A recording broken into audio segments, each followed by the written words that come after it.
The brightness of this day has given me the opportunity to bring you this video. Welcome back to my channel, Bringing It with Esty. My name is Esty.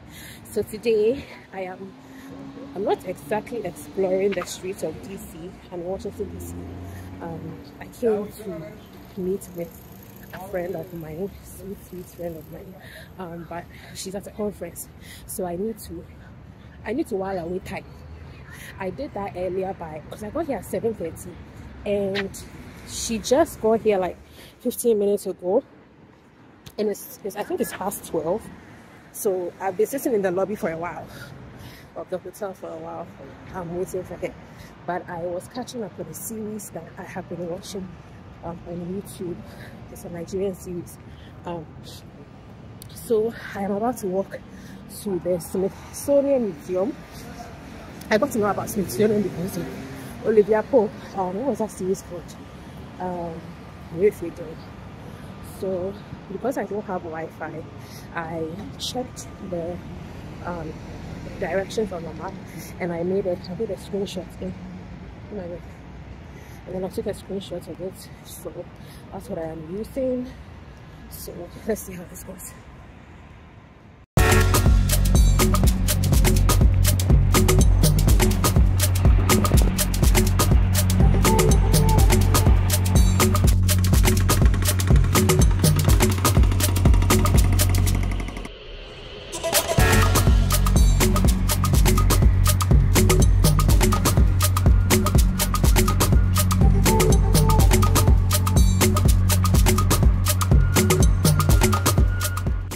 Pray for me because looking like I want to get it. I'm trying to follow the screenshots of them. I'm not sure where I am. And following the street signs is a little confusing for me. So let's see.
Yeah, you know, people was crazy, girl. People was dying. Ladies and gentlemen, my name is Anthony. I am a docent here at the museum. And for the next hour or so, or however long you'd like to stay with me, I'm going to be running a tour of this the gallery.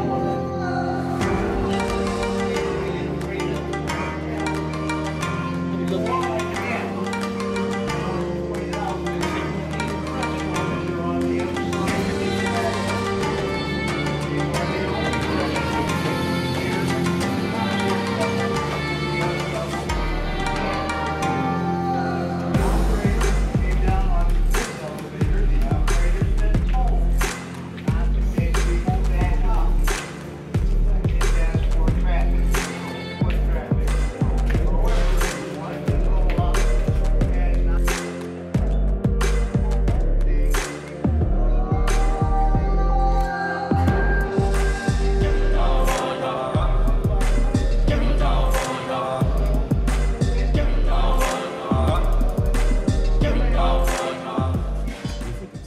of New World enslavement. In his autobiography, he recalled, "In a little time after, amongst the poor chained men, I found some of my own nation, which in a small degree gave ease to my mind."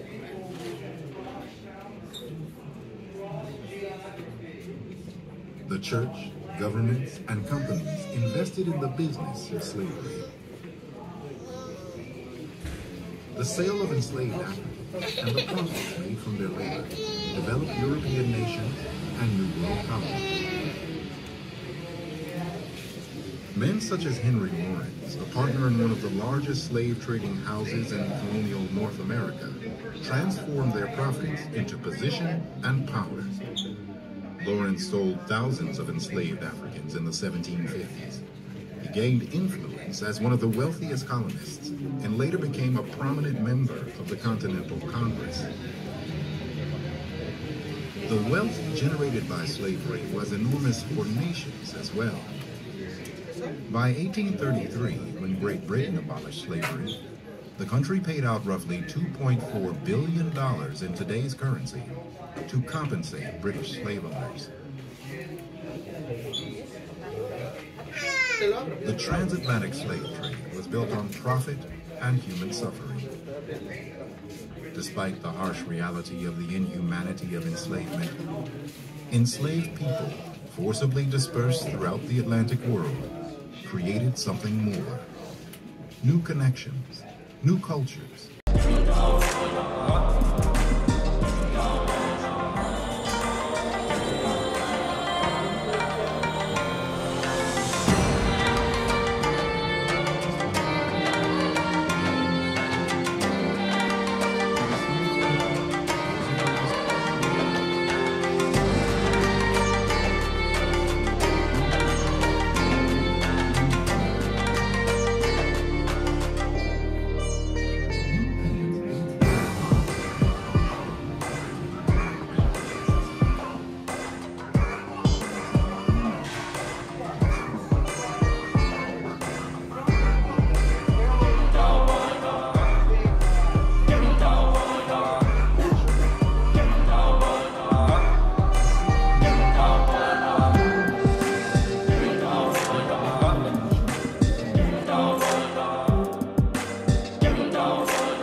For what we are daily robbing and plundering from those who have as good a right to freedom as we do.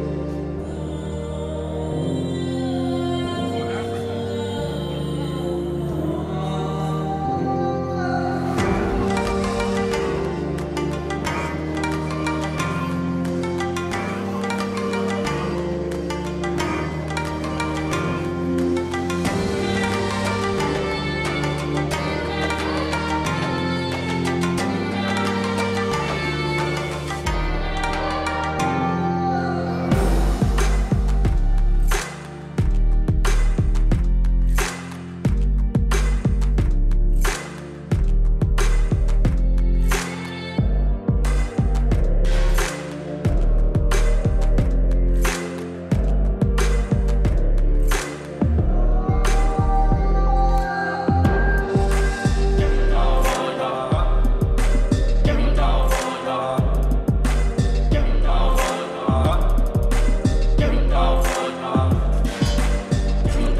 can smoke in the lounge toward the center of the car. That's perfect. Thank you, Captain.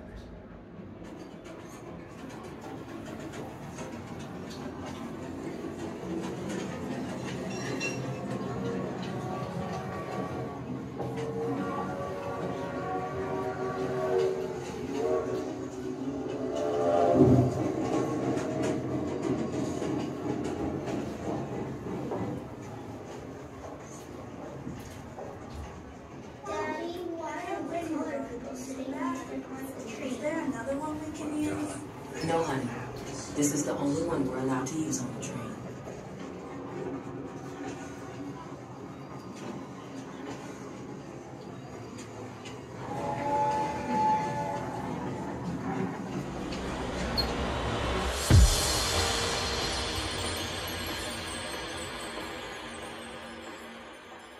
Mama, where are we going? Hush, child.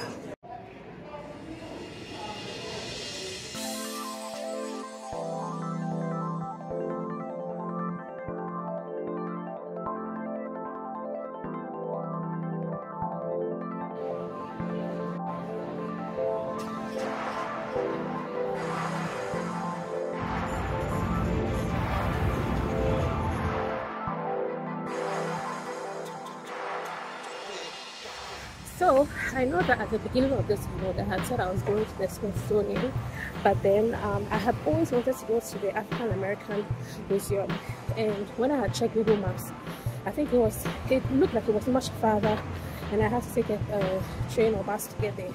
And so that's why I decided to go to the Smithsonian. But on my way to the Smithsonian, I just looked right and I'm like, isn't that the African American Museum that I wanted to go to? Because you can tell by the way the building is, it's like very unique. So I was like, if I found it, then let me just go there instead of the Smithsonian. So my battery is very low. I didn't carry my power bank with me. So when I get back to the hotel, I'll charge my phone and then I will give you my impression or my experience about the African American Museum. I barely scratched the surface. That place is huge. How many levels? When you enter, there's the ground floor, like you have to go down, and then there are 3 levels up. I only did down there. Even down there, I didn't finish everything because I was just tired and I was hungry. My eyes were aching. There's so much to read and listen to. Like, there's a lot of information. So somewhere like that, maybe if you really want to tour it very well, you probably have to give yourself like 3 days to be able to do everything, or 4 days, because it's huge and it's a lot.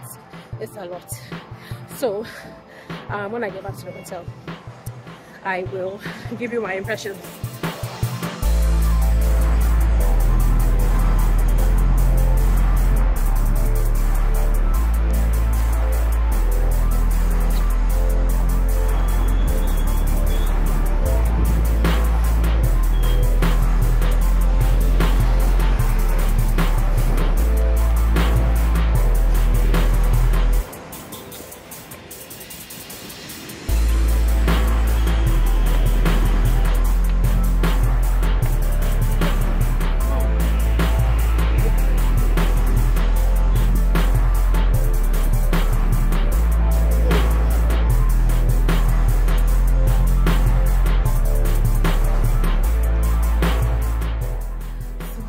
I'm finally back at the hotel. I've charged my phone a bit.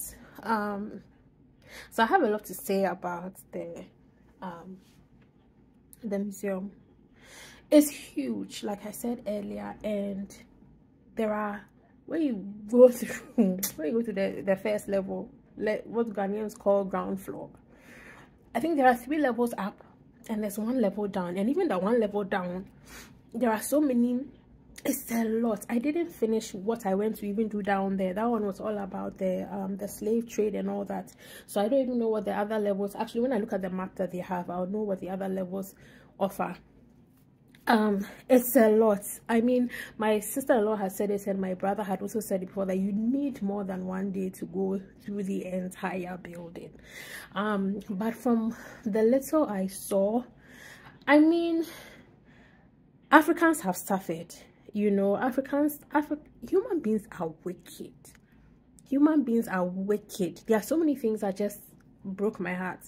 And I was like, there was one I read, I think I managed to capture it, I don't know, where after they are captured and then they are shipped, then I think they are bought or something, and then they are and then before, like, they test them to see whether they are weak or they are sick, you know. They only want the strong ones.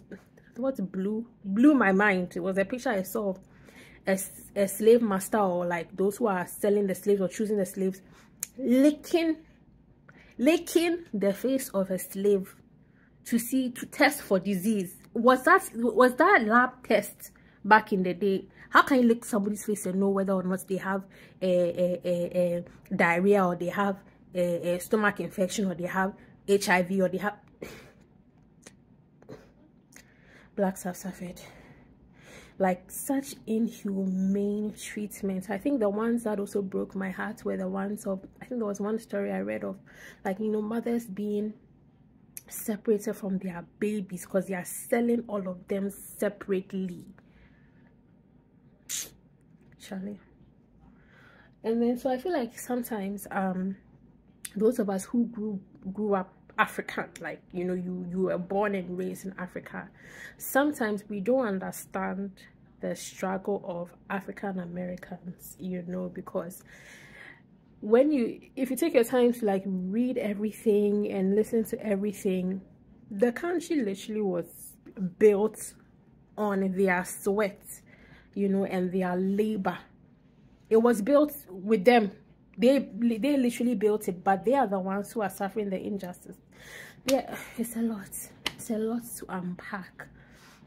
But I think sometimes, a lot of the times, we really need to try and understand where they are coming from, because I feel like we were born in Africa, we're raised there, so it's like, I feel like nobody should get me wrong, or nobody should misinterpret me. I hope I'm not misunderstood, but it's like, you feel like you belong because you grew up in Benin, or you were born in Ghana, raised in Ghana, so you have your strong cultural identity. But somebody born to African American parents here, it's like they are still fighting. They've been fighting from the time that slave trade was abolished. They are still fighting for, you know, certain should I say equality? I want to use the right terms and whatever, but balance. So sometimes let's give them grace, because I feel like sometimes there's a war, and people say that African Americans don't like Africans, everybody and their experience, and sometimes I feel like there's a war on social media where when there are issues about race going on in America and African Americans are in uproar, and then a lot of times you tend to see the Africans also more likely able to get over it, or you know. But it's like, until you've actually understood the struggle that they have been through, Charlie, human beings are wicked, very wicked human beings. Anyway, so that's the end of my day. My brother is supposed to pick me up tomorrow. I'm still trying to decide whether I want to. So the Smithsonian museums are actually a lot. When I say Smithsonian, the one I originally was going to was the one that has the dinosaur. I think that's the Natural Museum or something. I don't know. The dinosaur bones, and that was the one I was aiming to go for.